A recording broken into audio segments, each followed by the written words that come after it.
यदि आप अद्भुत अद्वितीय भगवान श्री गरुड़ गोविंद जी के कल्याणकारी दर्शन करना चाहते हैं तो आपको मथुरा से दिल्ली जाते समय राष्ट्रीय राजमार्ग 2 पर पड़ने वाले छठी करा के पास ही गरुड़ गोविंद श्री कृष्ण की विहार स्थली में पहुंचना होगा। एक दिन श्री कृष्ण गोचारण करते हुए सखाओं के साथ यहाँ नाना प्रकार की क्रीड़ाओं में मग्न थे।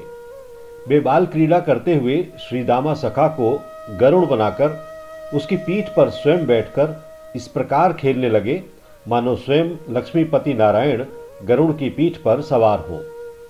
आज भी गरुड़ बने हुए श्री दामा तथा श्री गोविंद जी का यहाँ दर्शन होता है। भगवान गरुड़ गोविंद जी एवं लक्ष्मी जी की स्थापना आज से लगभग 5000 वर्ष पूर्व भगवान श्री कृष्ण के प्रपौत्र एवं अनिरुद्ध जी के पुत्र मथुराधीश राजा वज्रनाभ जी के द्वारा आचार्य गर्ग मुनि के सानिध्य में करवाई गई थी। गरुड़ गोविंद मंदिर में गरुड़ जी के पृष्ठ भाग पर भगवान गोविंद जी अर्थात भगवान नारायण विराजमान हैं। ठाकुर जी के चरणों में सत्यभामा एवं रुक्मिणी जी की अद्भुत छवि है। दोनों ही भगवान श्री कृष्ण की पटरानियां थीं। भगवान नारायण इस मंदिर में द्वादश भुजा स्वरूप में स्थित हैं। इस मंदिर के बारे में एक प्राचीन कहावत भी थी कि 8 हाथ को मंदिर जामे 12 हाथ को ठाकुर। ठाकुर जी के वाम अंग में लक्ष्मी जी विराजमान हैं। गरुड़ जी के प्रभाव के कारण यह मंदिर सर्पदोष एवं काल सर्प योग के निवारण एवं अनुष्ठानों के लिए विश्वविख्यात है। चूंकि ब्रज में भगवान श्री कृष्ण के बाल स्वरूप की सेवा करने की महत्ता है, इसीलिए इस मंदिर में भी श्री कृष्ण के लड्डू गोपाल विग्रह की सेवा की जाती है। इस मंदिर से लगा हुआ ही एक सरोवर है जिसके बारे में कहा जाता है कि भगवान का विग्रह यहीं से प्राप्त हुआ है। तो आइए विस्तार से जानते हैं कि इस मंदिर के सेवा पुरोहित डॉक्टर राजेश गौतम इस मंदिर के इतिहास और महत्व की जानकारी किस प्रकार दे रहे हैं।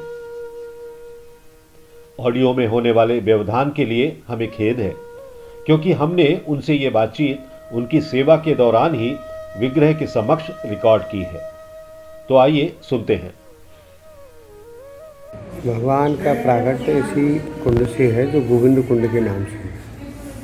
दोनों ही विग्रह जो आप दर्शन कर रहे हैं, ठाकुर गरुड़ गोविंद जी और लक्ष्मी जी, दोनों इसी तरह कुंड से प्राकट है और ये सिद्धि के द्वारा प्राकट है। वास्तविक रूप में देखा जाए तो वेद शास्त्रों के अनुसार ये विग्रह कृष्ण के प्रपौत्र वज्रनाभ जी के द्वारा स्थापित किया गया, लेकिन बीच में इस तरीके के शासक आए जिन्होंने मूर्ति तोड़ो अभियान, मंदिर तोड़ो अभियान चलाए। उस दृष्टिकोण से हमारी आत्माओं ने, भावनाओं ने हिंदुत्व के नाते इन विग्रहों को जमीन में छिपाया। तो ये विग्रह 5000 वर्ष पुराना है। यहाँ पर भी यही है, इस विग्रह को बचाने के दृष्टिकोण से इस विग्रह को जमीन में छिपाया गया। और यहाँ पे एक बाबा आत्माराम तपस्या किया करते थे। तपस्या करते करते काफ़ी समय व्यतीत हो गया तो भगवान उन्हें स्वप्न देने लगे कि मुझे ज़मीन से निकलवाओ। खुदाई कराई गई। खुदाई कराने पर ये इसी कुंड से जो भगवान का प्राकट्य हुआ। आज समयानुसार सारा प्रवर्तन है। पहले छोटा मंदिर था, मिट्टी का मंदिर था, पूजा अर्चना इस तरीके चलती रही। शास्त्रानुसार दर्शन में भी थोड़ी सी बातें सामने आती हैं। जैसे बीच में गरुड़ जी का मुखारविंद है। गरुड़ जी पे भगवान गोविंद जी की सवारी है, जैसा अभी आपने दर्शन किया। यहाँ हम लोग सब जानते हैं कि भगवान चतुर्भुजी रूप में विष्णु भगवान की सवारी है गरुड़ जी पर, और साथ में लक्ष्मी जी हैं। लेकिन यह वो स्थान है जहाँ भगवान ने अपना रूप परिवर्तन किया। और रूप परिवर्तन के नाते कोई पहचान पत्र क्या चाहिए, तो ये जब गरुड़ जी पे भगवान विष्णु की सवारी हुई तो साथ में लक्ष्मी जी का रूप। लेकिन ब्रज में जब हम ठाकुर स्थापित है तो ब्रज में तो केवल किसका राज है? भगवान श्री कृष्ण का राज है।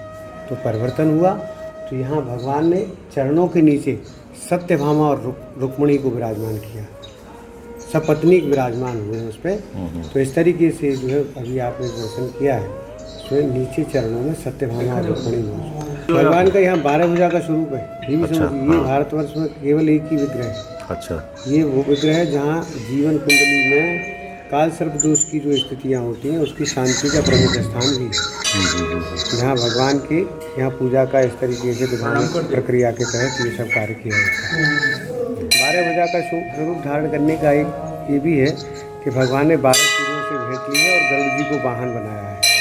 लेकिन इसका दूसरा तथ्य ये भी है कि यहाँ गरुड़ जी को किस तरीके से क्या हुआ, क्योंकि गरुड़ जी को, क्योंकि गरुड़ जो है सर्पों का भक्षण किया करता है और वृंदावन जाने से गरुड़ जी को शाप था।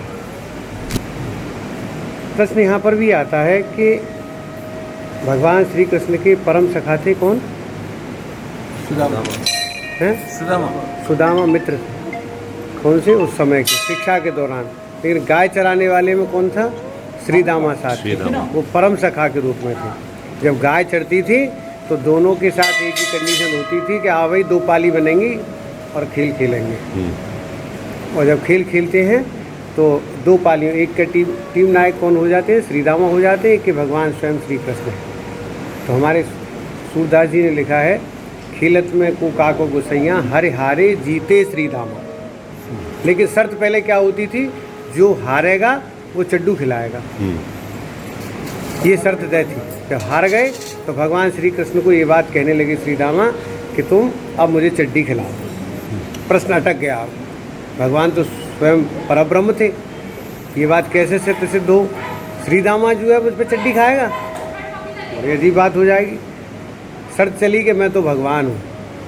तो कैसे भगवान? आपस में एक दूसरे की शक्ति को पहचानना बड़ा मुश्किल है सब उसी रूप में, लेकिन शक्ति क्या है ये जानना बड़ा मुश्किल था।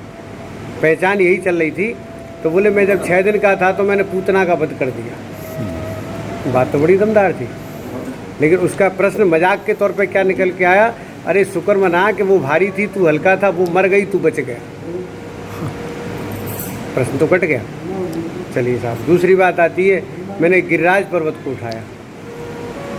फिर सब भाव उसी भाव में कहने लगे हमको पागल बनाने की ज़रूरत नहीं। जब पर्वत उठाया था तो हमने भी तो छड़ी लगाई थी उसमें, कोई तूने अकेले ने उठाया था क्या? बात यहाँ पे भी कहते। तीसरी बार में प्रत्यक्ष में क्या बात आती है? ये तुम वास्तविक रूप में भगवान हो तो इस श्रीदामा को गरुड़ बनाया। यदि श्रीदामा इस पे जो आप सवारी कर लेंगे तो हम जान जाएंगे कि आप वास्तव में साक्षात परब्रह्म हैं। भगवान ने 12 भुजा का रूप धारण किया, 12 महीने के 12 सूर्यों से भेंट ली और गरुड़ जी को वाहन बनाया। श्रीदामा को आखिर सवारी के रूप में लिया और बिल्कुल 12 भुजा के रूप में एक विराट स्वरूप का दर्शन कराया। तो गोविंद धरि 12 भुजा भय गरुड़ सवार, भ्रम भंजो आदित्यन को कियो माधव मदीक्षा। जिन लोगों को ये भ्रम था कि ये केवल ग्वाला है, ये केवल गाय चराने वाला है, उस भ्रम का अंत किया। इसमें देवता भी शामिल थे। तो वास्तव में श्री कृष्ण की लीला का ये जो रूप है, आप 12 भुजा का जो दर्शन है, ये अन्यत्र दर्शनार्थ कहीं नहीं। बोलिए गरुड़ गोविंद भगवान की जय।